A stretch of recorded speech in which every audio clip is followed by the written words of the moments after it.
Kalau ganti pemain dilihat dulu gitu. Ini situasinya mau kayak gimana? Yelis masih bisa di expose buat ngejar gol kedua. Mungkin kita bisa dapat gol kedua kalau Yelis atau Chico masih dipanjangin lagi menit mainnya. At least baru diganti menit 80. Napoli itu baru ganti menit 70 satu pemain. Baru ketika unggul 2-1 baru diganti menit 80. Habis gol Hoylund itu dia ganti Neres itu kan. Baru habis itu menit 89 ganti Noalang. Jadi benar-benar tunggu aman dulu baru bisa Oh, diganti dari pemain. aku Kalau emang ya cuma dibalik aja sih. Yang paling buruknya Kelly, yang keduanya Campbell sih. Oh, Soalnya Kelly kan udah sering main ya, harusnya lebih mengenal atmosfer pertandingan lah ibaratnya. Ya kalau kayak lagi main game, maksudnya dia udah naik level gitu ya, dapat XP terus kan tiap main gitu kan, naik level. Tapi kok kayak jalan di tempat gitu. Mungkin pas lagi lawan tim yang kecil mungkin dia kelihatan garang ya. Ini nih back Juve nih.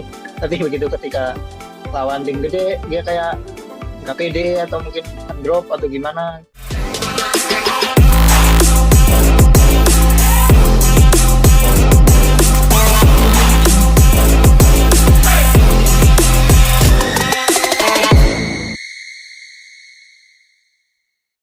si Napoli terasa dari menit pertama, terus eksperimen Spalletti yang gak berjalan dengan mulus, dan hasilnya Juventus pulang tanpa poin dari Stadio Maradona. Ini kita kecewa hari ini, tapi nggak apa-apa, kita tetap bawa dengan semangat hari ini. Selamat datang di Suara Juventus ini, bareng aku Sekar Nasli. Kita akan membedah tuntas apa yang sebenarnya terjadi di laga ini, dari taktik yang gagal, sisi lapangan yang rentan, sampai pemain-pemain yang underperform. Yang pasti yang mau sendiri, ada dua pundit kita pada hari ini. Kita sapa-sapa dulu, ada Mas Adi. Halo Mas Adi. halo Faisal Juventus ini perkenalkan gue Adi Juventus ini dari Jakarta Barat. Oke, dan ada Mas Kai. Halo Mas Kai. Halo, aku Nan Yildiz dari Jakarta Barat juga. Oke, tentunya Turki Barat lah, Turki Barat. ya. Oke, nah kedua pundit kita tentunya siap gitu ya memberikan analisis taktis dan evaluasi pemain kita pada performa kemarin. Sebelum mulai, jangan lupa like, subscribe, dan nyalakan loncengnya. Dan kalau kalian mau bantu channel kita tetap eksis, tinggal scan QR Code yang tersedia di layar. Dan tentunya jangan lupa gabung membership Suara Juventini. Dengan join membership, kamu bisa dapat kesempatan jadi narasumber tamu di video berikutnya seperti Mas Kaya ya. Lalu masuk ke WhatsApp grup Suara Juventini, kita live aktif 72 jam. Terus kita aktif ya diskusi seru seputar Juventus, taktik Mercato, dari insight info bareng member kita lainnya. Nah, oke, kita langsung masuk ke topik pertama. Ini tentunya teman-teman Suara Juventus ini mungkin ada yang nonton penuh dengan emosi gitu ya, siap untuk berkomentar mengenai dominasi Napoli dan gagalnya taktik false nine. Nah, Napoli saat ini sedang merayakan puncak klasemen. Juventus justru menunjukkan salah satu performa yang paling gak stabil nih di musim ini. Dan ini bukan sekedar kekalahan 2-1 ya, tapi kekalahan yang mungkin mengungkap akhirnya banyak masalah struktural. Napoli juga berhasil memperpanjang rekor tak terkalahkan mereka di kandang sejak tahun 2019. Dan ada pemain yang kita soroti hari ini, ada Rasmus Højlund ya. Dia mencetak 2 gol, sementara Juventus hanya membalas lewat penyelesaian cerdas Kenan Yildiz. Nah, tapi yang paling mencolok adalah juga momentum cat pertandingan ya. Dimana aku paparkan beberapa di antaranya. Napoli menurut data mendominasi serangan sejak menit awal, terus Juventus juga hanya menciptakan ancaman sporadis, dan intensitas Napoli naik drastis setelah jeda, serta Juve kesulitan mengimbangi ritme. Nah, salah satu penyebabnya mungkin kita bisa bilang eksperimen false nine ala Spalletti ini di babak pertama dengan Kenan Yildiz dan Chico sebagai pemancing ruang tanpa striker murni ya. Nah, hasilnya tidak ada vokal point, terus Napoli leluasa naikkan garis pertahanan, serta Juventus tidak bisa menahan bola di area berbahaya. Eksperimen yang menarik di atas kertas gitu ya, tapi gagal total ternyata di lapangan. Nah, kita langsung lempar nih kepada para pundit kita. Melihat grafik ancaman yang didominasi oleh Napoli dan minimnya peluang Juventus, gimana para pundit menjelaskan kegagalan taktik false nine ini? Milik Spalletti ini ya adalah menembus pertahanan Napoli. Kita mulai dari Mas Hadi dulu. Silakan Mas. Masalah taktik false nine ya. Ini sebenarnya kan false nine ini kan udah dipakai mau musim lalu Hmm. kadu saat cedera. Jadi sebenarnya Juve nggak cocok dengan main pola-pola yang kayak gini nih. Itu sebenarnya kita dengan main biasa aja susah susah nyetak gol gitu. Kita aja nyetak gol kalau enggak ya pakai beberapa pemain aja. Sedangkan sekarang tanpa striker gitu. Jadi emang gambling Spalletti di match ini ya mungkin mengakomodir ke bahwa Dusan cedera gitu dan dia masih tidak percaya dengan dua striker yang ada di cadangan gitu. Jadi dengan bermain seperti ini harapannya kita bisa kuat secara lini tengah. Tapi aktualnya ya justru kita nggak bisa ngapa-ngapain. At least babak pertama itu ya kita hanya nonton Juve itu yang diserang terus ya. Maksudnya dalam artian Juve sulit untuk mengembangkan permainan karena kita nggak punya focal point siapa yang harus dituju di lini depan. Yildiz terisolasi karena mainnya di tengah. McKennie juga nggak bisa menjadi otak untuk ngasih bola ke Chico dan Yildiz. Jadi emang Hmm. semua serba nanggung gitu. Jadi babak pertama itu at least Juve emang eh, salah dalam memilih apa ya starting eleven lah kalau gue lihat bahwa ya dari sini pun udah kelihatan Kabal masih main yang sering gue bilang bahwa Kabal nggak bisa eksperimen di game-game sebesar ini gitu apalagi tensinya tinggi ya Juve butuh poin. Napoli sebagai tim tuan rumah pasti ingin menang, kita juga tahu bahwa eh, pemain tengah Napoli banyak cedera, bahkan Elmas ngomong di ruang ganti, bahwa Conte ngomong ya mau berapapun formasinya Juventus yang penting kalian main bagus dan menang 3 poin di game ini. Artinya Conte gak peduli loh mau Spalletti mau main kayak apa, yang penting game ini tetap dimenangin sama Napoli. Artinya Pak Spalletti mencoba mungkin adjustment bahwa ya gue nggak punya Dusan, apa lini tengah gua juga mungkin lagi Napoli juga kalah di koordinasi lini tengah karena banyak banyak yang absen. Ya berarti gue bisa dong mengontrol lini tengah Napoli. Mungkin ide seperti itu, tapi aktual di lapangan tuh nggak seindah itu bos. Bahwa kita kalah kreativitas, kita diserang habis, babak pertama bahkan shoot on target itu cuma dari Nilis 2 kali, selebihnya tuh nggak ada lagi gitu. Jadi emang benar-benar terisolasi di babak pertama Juve muncul lagi. Ya ini yang harus apa namanya dievaluasi bahwa kan lo nggak bisa yang namanya rotasi di match sebesar ini gitu.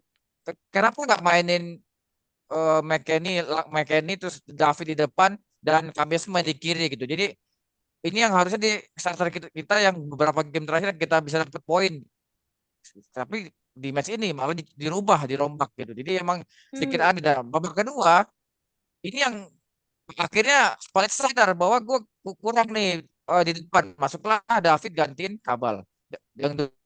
Jadi pakai starting terbaik kita lah setelah beberapa game terakhir. Emang worst cepat bisa ngegolin tapi kan akhirnya mau nggak mau ya kita udah telat karena lawan udah akhirnya panas karena akhirnya bisa menang di pertandingan ini. Jadi gambling babak pertama ini diulangi kayak lawan Bodo. Waktu lawan Bodo kita nggak main Yildiz, babak kedua baru kita balikin comeback. Tapi Hmm. lawan Napoli jangan berharap kayak lawan Bodo kita ketinggalan bisa comeback ya. Ini yang jadi PR, apalagi Napoli ini juara bertahan, bukan tim Ya. kaleng-kaleng lah di Serie A. Jadi bukan Hmm. tim Pintar ya Mas, pintar. mediocre kayak Bodo di Champions League, bukan tim kayak Genoa, bukan kayak bukan. Dia juara bertahan walaupun pemainnya banyak yang absen di lini tengah. Juve juga absen tapi lini belakang. Jadi sama-sama tim yang secara level pincang tapi punya mentalitas yang beda tuh ya dari di lapangan gitu. Main Napoli kayak tahu banget gua harus harus menang karena gua harus ngejar Scudetto Scudetto lagi. Sedangkan Juventus ini datang ke sini gak tahu tujuannya mau main seri, mau menang atau mau Hmm. apa gitu karena serba nanggung kalau istilahnya kentang ya karena tanggung. Jadi emang kita mau datang ke Naples dari poin, mau menang belum tahu, seri pun ketiga apa. Jadi emang tujuan main di sini mau ngapain gitu. Kalau mau menang ya pakailah starting eleven terbaik gitu. Masalah jadwal nextnya Champions League ya Napoli juga main Champions League tengah, makanya sama aja. Jadi nggak ada istilah rotasi karena istirahatin pemain bla bla bla, nggak ada karena Napoli lawan kita ini juga main di Champions League tengah pekan gitu. Jadi kesalahan starting eleven ini yang bikin Juve struggle di babak pertama dan punya beban berat di babak kedua gitu sekarang. Oke, jadi memang salah momentum gitu ya, menggunakan standar untuk tim mediocre dengan tim sebesar Napoli gitu kalau menurut Mas Adi. Oke, kalau dari Mas Kai gimana nih Mas? Apakah sama pendapatnya dengan Mas Adi, ada tambahan atau berbeda? Silakan. Oke, false nine seperti yang udah tadi dibilang sama Mas Adi, pernah diputar di eranya Morata. Dan waktu itu emang tidak berhasil ya. Dan sebenarnya false nine ini bagusnya di tim yang identitasnya itu tiki taka. Jadi pergerakan bola yang cepat, jadi striker yang false nine-nya juga bisa bergerak lebih bebas dan kadang bisa menjemput bola sampai ke belakang karena terjadi oper-operan gitu. Cuma di Juve ini lebih ke direct sih kalau aku lihat. walaupun beberapa ada operan-operannya, tapi cenderung ke direct play sih. Jadi kadang mencoba untuk mengirim ke tiang jauh untuk counter, apalagi di babak pertama kemarin kan kita kesulitan ya membuat peluang, diserang habis-habisan. Mhm. Jadi kita cuma bisa nunggu dan di babak kedua setelah masuknya David, jadi ada yang dituju ya, walaupun kualitas David belum sampai maksimalnya dia, cuma setelah ada striker kan jadi Yildiz-nya mundur ke belakang, jadi ada pemain kreatif yang bisa menciptakan peluang-peluang itu. Di babak pertama itu ya seperti yang dibilang tadi, Yildiz sendirian di depan dan tidak mendapatkan bola lah ibaratnya. Jarang banget dapat bola. Terus juga Napoli juga berhasil meredam Kalulu sih ya sebenarnya. Kalulu itu kan biasanya dia overlapnya bagus. Nah, di pertandingan semalam itu kayak nggak bisa dia dikasih kesempatan buat overlap gitu. Jadi serangan pun jadi cuma sentralnya di Gildi sih kalau kemarin nggak ada yang dari sisi kanan. Paling di beberapa menit terakhir itu Zegrova pas masuk itu baru ada kreasi di sisi kanan itu dari Zegrova. Ya seperti yang dibilang tadi berarti ya ada kesalahan taktik dicoba adjust di babak kedua tapi sudah terlambat ya. Karena Napoli itu pintar bukan bodoh. Oke, Nah, itu. lanjut. Terakhir Jadi itu. nyenggol nyenggol tim lama nih. Oke. Nah, tadi Mas Kai sempat bahas ada kekurangan posisi di sisi kanan ya. Kita berikutnya masuk ke lebih dalam mengenai taktik performa Napoli dan Juventus kemarin nih. Nah, sayangnya nih, lagi-lagi Napoli bukan hanya menang, tapi bisa dibilang mengontrol seluruh aspek karena ini diaminkan oleh secara data gitu ya, di mana XG berdasarkan XG ya Napoli unggul, terus data big chance-nya juga Napoli unggul, kemudian shot to shot on target rasionya Napoli unggul, dan yang terakhir data field tilt 63,3% itu juga mayoritas permainan terjadi di setengah lapangan Juventus. Dengan kata lain nih, kita bisa simpulkan bahwa Juventus lebih banyak bertahan daripada menyerang. Nah, selain itu David Neres juga menjadi aktor yang paling mengganggu Juventus gitu ya, di mana dia sukses melakukan dribble, kemudian creative carriers, terus ada assist gol pertama dan duel satu lawan satu yang agak merepotkan Juventus kemarin. Nah, dan yang paling terekspos adalah mungkin bisa kita simpulkan di versi aku adalah sisi kiri Juventus gitu. Nah, ada Kostic, Kelly, Locatelli yang tidak mampu memblokir progresi serangan Napoli di area tersebut. Nah, apakah gimana nih menurut para pendiri kita dengan David Neres menjadi pembeda dan sisi kiri Juventus yang kita katakan begitu rentan gitu ya? Apakah Pundit melihat area kiri ini juga sebagai masalah terbesar Juventus di laga ini atau mungkin ada pendapat lain? Silakan Mas Adi. Sisi kiri atau sisi kanan David Neres ketemunya tuh kan head to headnya sama sebenarnya kalau actualnya harusnya ketemu sama Cop Miners ya karena kan Di Mhm. Lorenzo harus pairingannya sama Juan Cabal. Nah, isinya sebenarnya titik lemah gitu karena Conte ngelihat bahwa kalau dari antara tiga CB Juventus yang punya kekurangan dari sisi defensif ya emang dia di sisi kiri gitu. Cop Miners Mhm. bukan pemain asli back tengah.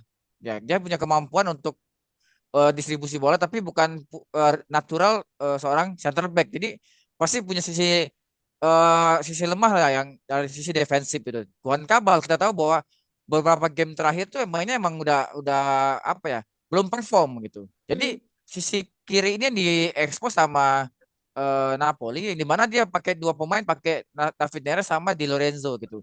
Nah, ini yang jadi dibaca sama Conte akhirnya jadilah gol di babak pertama. Mungkin gol cepet ya di bawah 15 menit pertama itu kita ada kebobolan. Shock terapi di situ. Jadi benar-benar ketika Juve lagi belum panas, Napoli udah ngegolin duluan. Jadi berapa mainnya under pressure gitu. Dan terbukti gitu ketika Tapineres bisa nari-nari dalam artinya mengekspos sisi kiri Juventus itu. Dia banyak beberapa kali tuh bola-bola crossing yang ke tiang jauh yang pernah ada hampir golnya si McTominay yang bola keluar terus Højlund. Jadi benar-benar ya kita nggak punya jawaban untuk sisi kiri ini. Apalagi kalau kita mau ngandelin di backup sama Locatelli, Locatelli juga harus nge-backup posisi dia sebagai pemain double pivot nomor 6 bareng Kepren Turam. Karena kalau dia turun ke bawah, lini tengahnya akan diekspos lagi. Jadi benar-benar Juve nggak punya pilihan bahwa lini kirinya lini paling lemah di pertandingan ini gitu. Ini yang sebenarnya dilimitasi juga sama Spalletti di babak kedua dengan Kabal diganti David, balikin Cambiaso. Di situ David Neres agak sedikit mati atau tidak apa ya, tidak seleluasa di babak pertama gitu. Nah, tapi balik lagi ketika Kostic masuk, balik lagi David Neres ini apa namanya perform lagi dan akhirnya asis di gol keduanya Højlund gitu ya. Walaupun ada asis lagi dari McKennie. Jadi benar-benar ketika pemain itu di adjustment sama si Spalletti bahwa Rafinha sempat bisa bisa diredam, tapi ketika diganti lagi berubah lagi. Jadi bahwa ya kita nggak bisa artinya dari awal tuh Cambiaso udah main di kiri. Tapi dengan mainnya Kabal, Cambiaso pindah ke kanan ya itu ngebuat Napoli lebih banyak main dari sisi kanannya dia. Dan itu kelebihan Napoli bahwa sisi kanan ini akan jadi kartu as karena lawan Roma dia ngegolin dari kanan, caranya ekspos kanan terus bola kirim ke tengah. Ya ini yang dipakai lagi pas lawan Juve gitu. Jadi pola-pola seperti apa lagi center back kita Lloyd Kelly ya itu gue bener ini bukan Juve material banget lah kalau main di partai seperti ini lo bisa lepas striker begitu. Jadi benar-benar kita lini belakang diekspos tapi paling parah emang di kiri dan tapi Neres adalah sebagai main kunci di match ini yang bawa ya bisa bikin Napoli menang ya dia perform gitu. Jadi sisi kiri itu emang sisi kiri Napoli emang buat melimitasi sisi kanannya Juve yang di mana ya gerakan biasa sama Kalulu. Kalulu tadi kata Mas Kai di tanya sebelumnya nggak bisa offside kayak iya jelas karena dia ketemunya Noalang sama Miguel Oliveira di sebelah kanan nih, di sebelah kiri Napoli. Dan di sebelah kanan ini Neres sama Di Lorenzo yang kita selalu bilang wah Di Lo nih kartu matinya timnas Italia. Dia bisa perform di match ini gitu. Jadi di match sebesar ini Di Lorenzo itu bisa perform lawan Juventus. Jadi ya ketemu formasi yang pas, ketemu lawan yang levelnya relatif di bawah dia, ya dia akan bisa perform. Nah ini yang diekspos di Juve Spalletti. Mungkin babak pertama gagal lah eksperimen ya. Babak kedua dia adjustment, tapi lupa bahwa kalau kita udah telat dan Kamiaso juga ada sedikit lelah ya, karena dari babak pertama Kamiaso kan juga fokusnya bertahan. Jadi emang mau nggak mau di babak kedua Kosis masuk gantiin apa Cambiaso. Jadi ini yang bikin Juve merubah lagi pola pola bermain tiga back ini. Jadi emang mau nggak mau emang di di match ini ya dari awal emang udah salah strategi dan di babak kedua harus di adjustment ulang. Ya udah terlambat karena lawan udah nyaman. Apalagi main di home ya dengan puluhan Hmm. ribu supporter itu benar-benar pressure buat Juve gitu dan Hmm. Napoli nyaman banget mainnya gitu. Mungkin kalau kita dari babak pertama Napoli ngejar gol terus bisa mungkin harapannya defense ya tapi setelah itu babak dua kan emang sempat defense tuh ketika dari menit 5 awal-awal babak kedua sampai menit sampai sebelum gol di situ di Napoli itu defense karena ball possession menangan Juve 58-42 tapi ketika skor 1-1 Napoli ngamuk lagi jadi main lagi jadi benar-benar yang memantik bahwa kegagalan di match ini adalah bagaimana starting elevennya tidak sesuai dengan yang mungkin eh, apa tidak sesuai dengan starting eleven terbaik Juventus ya yang di beberapa game terakhir dan dieksposnya sisi kiri yang benar-benar titik lemah gitu. Gua nggak menyalahin Kopenhagen karena memang bukan Kopenhagen bukan back dipaksain jadi center back itu ya karena kita kebutuhan aja tapi kalau diekspos ya itu bukan salah oknum pemain tapi bagaimana unit dari sistem pertahanan yang buruk banget dan personilnya emang mohon maaf bukan Juve material gitu Sekar. Oke. Ini berarti expose yang salah dan lagi-lagi masalah starting eleven yang udah ngerusak semua gitu ya kalau dari Mas Adi. Nah, kalau dari Mas Kai ada pendapat lain, Mas? Nah, hampir sama ya. David Neres kan penampilan terbaik lah kayaknya untuk Hmm. dari apalagi dengan melawan back Koopmeiners yang bukan back, terus Kabal yang lebih ofensif dan Kabal itu semenjak dari cedera dia belum ke performa terbaiknya sih. Dan Mm-mm. dia juga sempat bikin blunder salah oper gitu dan dimanfaatkan dengan baik sama Napoli ya. Selain David Neres juga Holun yang walaupun dia golnya begitu, tapi kalau striker juga belum tentu bisa ngegolin tuh kayak gitu. Jadi ya itu insting golnya Holun patut diacungi jempol juga sih. Padahal dulu sempat juga kan dirumorkan Holun mau ke Juve, tapi akhirnya yang dibeli Openda gitu kan. Mhm. Dan ya itu sebenarnya kan kita udah mulai adjust ya ke buat menangani Napoli di babak pertama yang begitu menggila dengan menempatkan Cambiaso di sisi kiri, McKennie ke belakang, Miki di kanan. Nah, itu sebenarnya cukup works ya, seperti tadi dibilang pergerakannya jadi bisa ya ada yang ngejar gitu ya. Mhm. Cuma karena faktor keletihan juga ya. Apalagi kan Juve katanya baru datang pas hari match day-nya ya, jadi nggak sempat istirahat tuh. Ya baru istirahat bentar, latihan langsung tanding. Jadi Spalletti mengorbankan apa sih Psywar gitu ya. Kan kalau di Napoli kalau misalnya datang lebih duluan mungkin ada Psywar dari penonton, dari warga sekitar gitu kan ngata-ngatain pemain gitu. Jadi si Spalletti karena dulu di Napoli mungkin jadi merasa ini takutnya mentalnya Juve yang kena gitu kan. Soalnya problemnya Juve itu salah satunya juga mental sih. Hmm. Terus begitu kita berhasil menyelamatkan kedudukan, ya sayangnya Yildiz yang lagi on perform diganti gitu. Ya walaupun dengan alasan mungkin mau main di Liga Champions atau bahkan di wawancaranya Spalletti bilang Openda itu pemain mahal jadi harus main gitu kan. Ya tapi itu mungkin karena mengincarnya seri ya nggak ngincar menang gitu loh. Jadi karena udah 1-1 waktunya kita bertahan gitu. Mungkin kayak gitu ya pikirannya. Jadi sayangnya bertahannya gagal sih jadinya kita kalah gitu sih kan. Hmm. Oke, kita mungkin balik lagi nih kepada peluang sebenarnya yang udah diciptakan sempat oleh Yildiz gitu ya.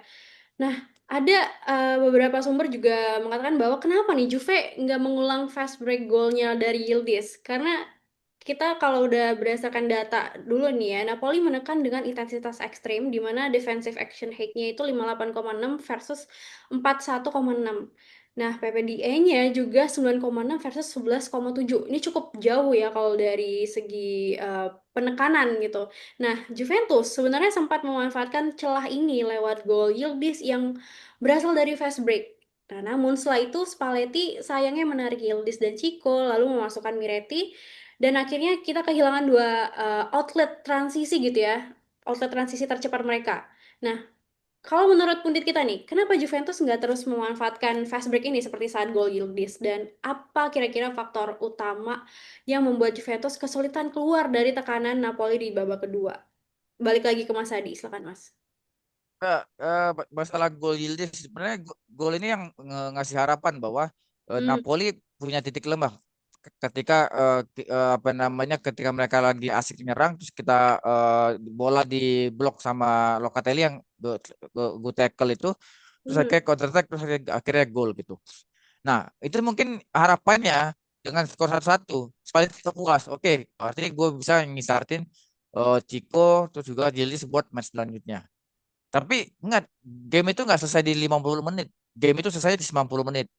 Jadi ketika adjustment itu keluar, Conte langsung ngeluarin, oh ya kita main lagi kayak awal.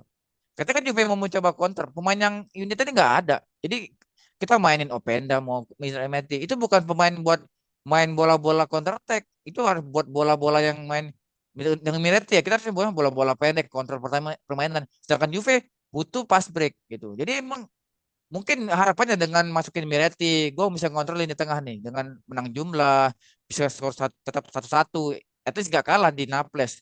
Tapi ya game nggak selesai di 50 menit. Game itu selesai di 90 menit. Jadi Ya. pelajarannya adalah kalau ganti pemain dilihat dulu gitu.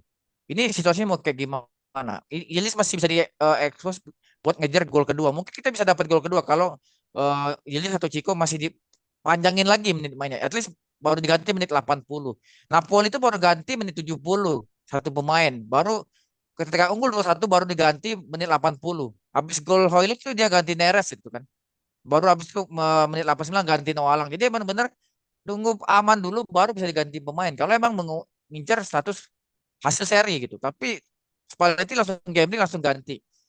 Ketika Juve lagi ganti kan si Napoli ini masih dengan starting 11 terbaiknya tuh. Belum ada yang diganti gitu. Jadi at least dia masih bisa main kayak di babak pertama. Juve langsung berubah total cara mainnya. Dari sisi pressing Napoli emang unik juga ya cara dia defense ini yang apa dia main dengan pola tiga sistem defense itu dimain semua. Ketika Juve build up, dia high pressing, bola masuk di setengah lapangan, dia mid block masuk ke 3/4 lapangan Napoli, mereka langsung low block. Makanya dari babak pertama sampai at least gol sebelum golnya ini itu benar-benar Juve itu susah buntu buat ke depan, bolanya buat nyerang. Baru bisa di fast break, baru ketika mereka udah main terlalu tinggi. Jadi emang pola-pola bertahan ini kan harusnya kan bisa diantisipasi. Gua kalau mau counter begini sebelum dia uh, low block, gua harus ngapain nih gitu kan. Ini enggak dipaksain akhirnya kita emang dapat gol tapi setelah itu tim ini bingung mau main kayak gimana gitu.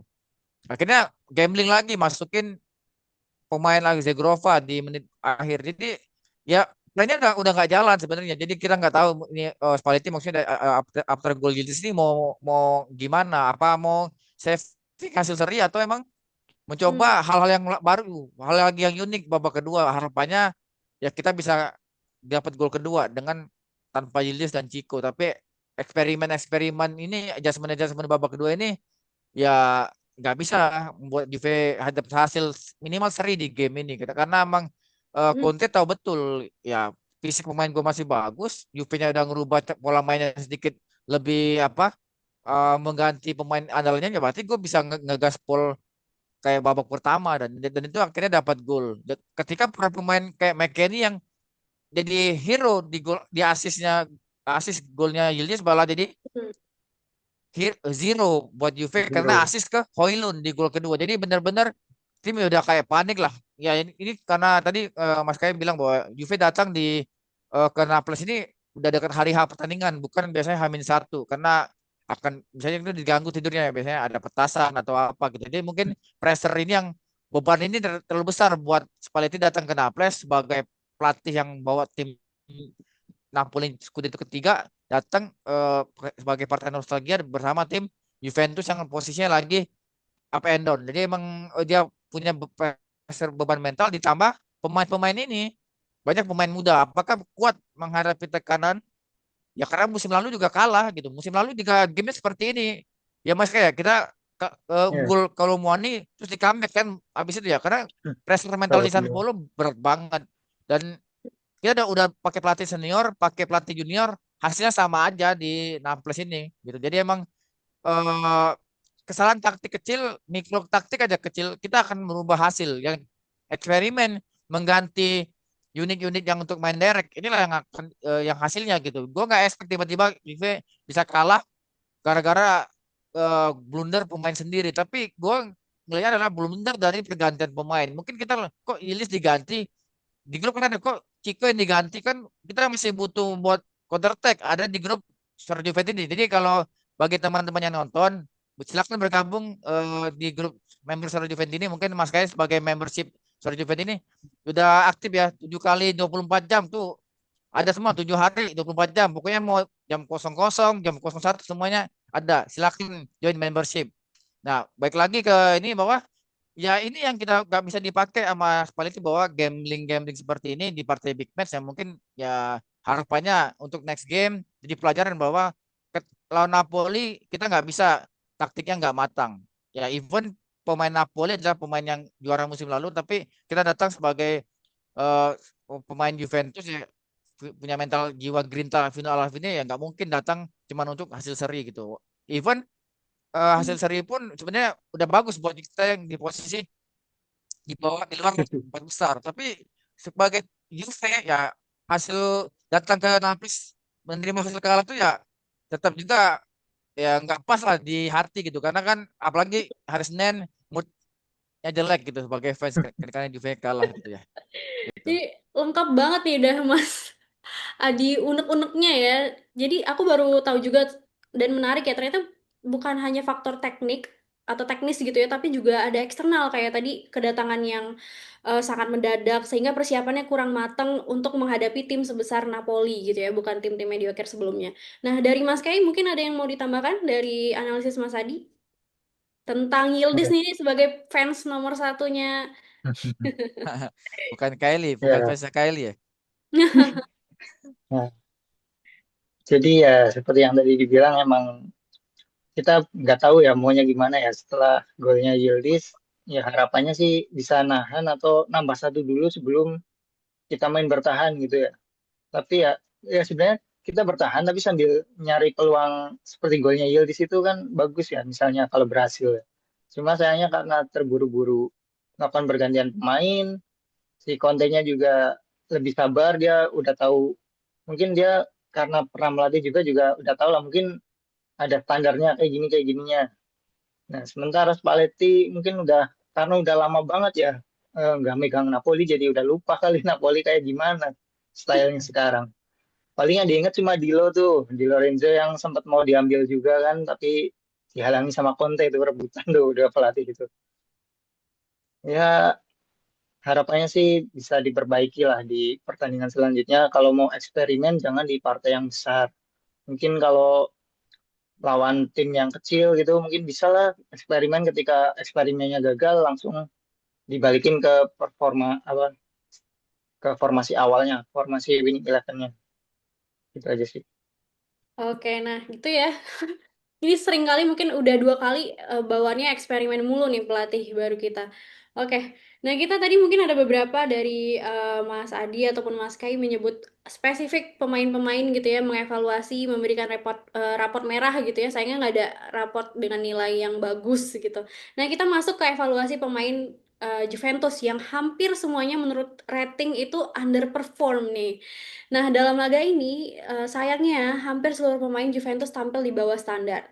Ini bukan soal penilaian doang gitu ya, tapi juga berdasarkan data. Nah, satu-satunya pemain yang tetap stabil hanyalah Manuel Locatelli yang mendapat rating hijau. Sisanya minim kontribusi dan kesulitan mengikuti ritme Napoli. Nah, pemain cadangan pun empat ya, ada empat pemain yang dinilai juga tidak mengubah tempo seperti David, Miretti, Openda, dan Zegrova. Semuanya masuk, tapi Juventus akhirnya tetap tampil dengan stagnan. Nah, sementara itu beberapa pemain tampil yang sangat buruk, ada 5. Kita sebut ya mungkin Openda 5,8, Kabal 6,3, Kelly 6,2, Conceição 6,4, dan Kalulu 6,4. Nah, ini menandakan mungkin bahwa struktur tim tidak solid dan individu tidak mampu menutupi kelemahan sistem kita. Nah, pertanyaannya nih kepada para penduduk kita lagi, melihat hampir seluruh pemain tampil buruk, siapa yang paling menjadi masalah di pertandingan ini versi Mas Adi dan Mas Kai? Dan kira-kira siapa pemain yang terburuk ini ya dengan kontribusi paling tidak efektif dan rating terendah yang berdampak langsung pada hasil akhir. Jadi worst to worst gitu.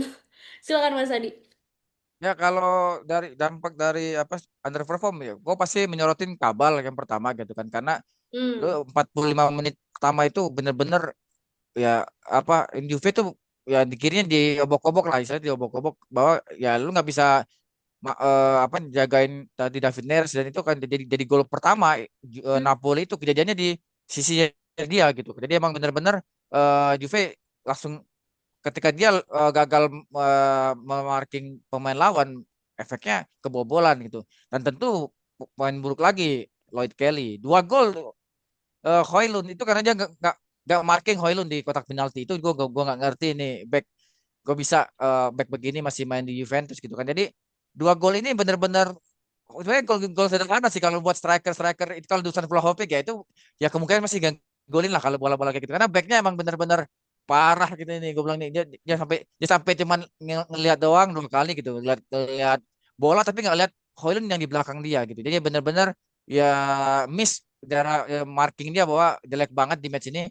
Oh, kalau untuk yang pemain terbaik Locatelli gue setuju, karena emang cuman dia yang bagus ya, karena Hmm. selain gol Lilis mulai dari aksi dia, dan sebagai pemain yang eh, di apa di agung dituakan diseniorkan karena sebagai kapten, ya dia lah yang bisa motivasi pemain-pemain rekan-rekannya, tapi kan semua rekan-rekannya lagi underperform juga gitu. Sebenarnya gue expect ada pemain, gue nggak expect tuh McKennie jadi pemain terburuk juga masuk gue. Kenapa? Gol kedua itu gue nggak ngerti, lu ngebuang bola tapi nyondolnya ke tengah itu jadi kayak semacam assist tapi ke lawan. Mungkin maksud ini gue pengen buang, harapannya sih Kelly yang ngebuang bola itu keluar, tapi malah bola itu dapetnya di Rasmus Højlund, jadi gol kedua. Jadi emang gue nggak ngerti cara dia heading itu, apakah dia harus headingnya itu maksudnya pengen ngebuang bola tapi kok arahnya ke lawan, atau emang dia mau harapannya dia mau passing Kelly, harapannya Kelly yang heading itu keluar, tapi kan miss semua ya, apa misunderstanding antara McKennie sama Kelly. Dan untuk Chico mungkin ya babak pertama nggak kelihatan banget, akhirnya ya mungkin babak kedua mungkin sedikit kelihatan, walaupun dari sisi apa namanya, sisi kanan kita Juve emang nggak main di kanan, babak pertama babak kedua tuh emang nggak main di kanan sih, pas McKennie McKennie asis itu pun Chico udah masih di belakang posisinya kan, jadi emang ya Chico nggak kelihatan banget di match ini. Mungkin expect gua Cambiaso sih nggak perform juga, karena harusnya ketika David Neres bisa dikunci, Juve bisa main dari kiri biar David Neres tuh kita fokusin buat defense, karena kalau dia dikasih apa dilimitasi tapi dia tidak dimatiin secara apa tidak dimaksimalin kelemahannya, jadi ya dia masih bisa jalan, masih bisa lari, masih bisa mengekspos sisi kiri ketika si Cameso out of position. Jadi emang the whole team memang ya lagi hancur banget sih. Kalau the worst of the worst pasti gue kabal nomor 2 Lloyd Cowley. Gak ada lagi pemain yang paling parah dari dua pemain itu hari ini. Itu sekarang. Oke, kita ambil yang paling buruknya nih menurut Mas Adi, Kabal gitu ya, yang mendingan sesuai ratingnya adalah Locatelli. Nah, dari Mas Kay, sama atau ada pilihan yang berbeda? Kalau dari aku ya cuma dibalik aja sih. Yang Oh, paling buruknya Kelly, yang oh, keduanya Kabal sih. oh. Sebenarnya soalnya Kelly kan udah sering main ya, harusnya lebih mengenal atmosfer pertandingan lah ibaratnya. Ya kalau kayak lagi main game harusnya dia udah naik level gitu ya. Dapat XP terus kan tiap main gitu kan, naik level tapi kok kayak jalan di tempat gitu. Mungkin pas lagi lawan tim yang kecil mungkin dia kelihatan garang ya. Ini nih back Juve nih. Tapi begitu ketika lawan tim gede dia kayak nggak pede atau mungkin ngedrop atau gimana. Hmm. Ya, apalagi dia di CB tengah itu emang posisi yang paling rawan sih. Sebenarnya nggak boleh sih dia di situ. Mungkin kalau dia di CB, mungkin kalau di kiri mungkin masih mending lah. Dia ada kaki kiri yang bisa dia pakai buat buang bola. Tapi kalau di CB tengah itu harus pemain yang tangguh, bisa marking, ya setara sama Bremer sih. Harusnya deputinya kan Gatti ya, tapi Gattinya juga lagi cedera juga. Jadi emang mau nggak mau cuma ada si Kelly. Jadi harus belanja nih Januari, tapi nggak tahu ada duitnya atau enggak ini. Hmm. Sebenarnya ada momen Kelly yang ketika Haaland dapat bola, Kelly-nya lari kan ke belakang terus Haaland dapat syuting. Untung nggak gol. Gue bilang, bisa ini dia lari ngindarin itu gimana nih mau marking dia. Untung itu Ya Haaland itu nggak dia. gol. Itu benar kocak banget dah Ulun gue. jadi kayak Halan ya semalam ya gara-gara Kelly. Jadi kalau pemain yang terbaiknya Yildiz sih menurut gue. Ya Tofatelli nomor 2. Udah itu Oke. aja sih. Oke, nah Kelly yang terburuk dan Yildiz yang terbaik nih menurut Mas Kai. Oke, nah kekalahan di Naples ini mungkin akhirnya membuka banyak PR lagi tadi ya sesuai dengan analisis juga dari Mas Adi dan Mas Kai dari struktur pertahanan yang rapuh, terus eksperimen taktik yang gak works gitu ya, sampai minimnya pemain yang bisa mengubah tempo pertandingan. Napoli memang kuat kita akui ya, tetapi Juventus juga membuat sayangnya terlalu banyak kesalahan untuk bisa sebenarnya mencuri poin gitu. Oke, nah terima kasih sudah menonton review lengkap Napoli versus Juventus pada hari ini. Tulis pendapat kalian di kolom komentar siapa pemain yang paling bermasalah dan apakah eksperimen false nine ini harus segera ditinggalkan. Dan tentunya jangan lupa like, subscribe, dan scan QR code kalau mau support channel kita terus eksis. Dan tentunya segera join membership untuk gabung bareng kita di sini ataupun di WhatsApp group. Sampai ketemu di episode berikutnya dan seperti biasa kita akhiri dengan Vino alla Fino fine. alla fine, Forza Forza Forza Juve! Juve. Juve.